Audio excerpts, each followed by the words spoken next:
Usui Sensei says, when the kokoro becomes healthy by conforming to the way of truth, then the body naturally becomes healthy.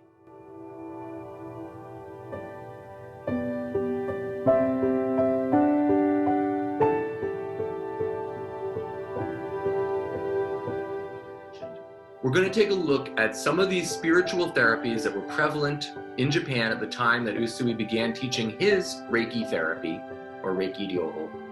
We're going to ask, what did Usui Reiki Ryoho have in common with its contemporary therapies? And we're going to ask, what set Usui Reiki Ryoho apart from some of its contemporary therapies?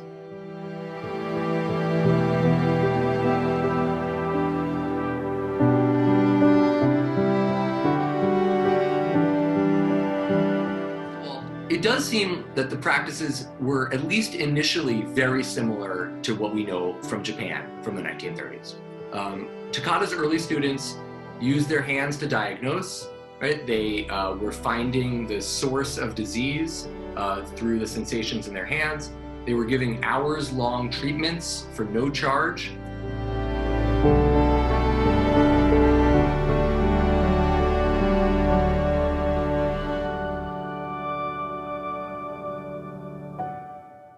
These two photos kind of bookend the most prolific period in Takata's teaching career. From 1974 to 1980, she taught thousands of students. She taught dozens of classes.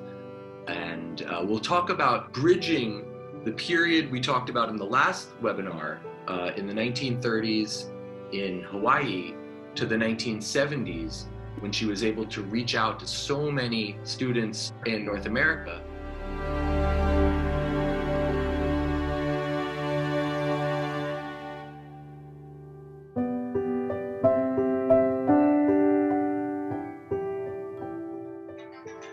What did Usui Mikao do before Reiki?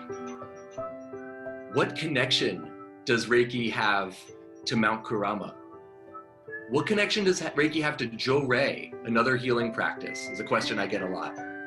And what do we know about the transition of Hayashi Chujiro and the succession of a lineage of Grand Masters, including the meaning of that term, Grand Master?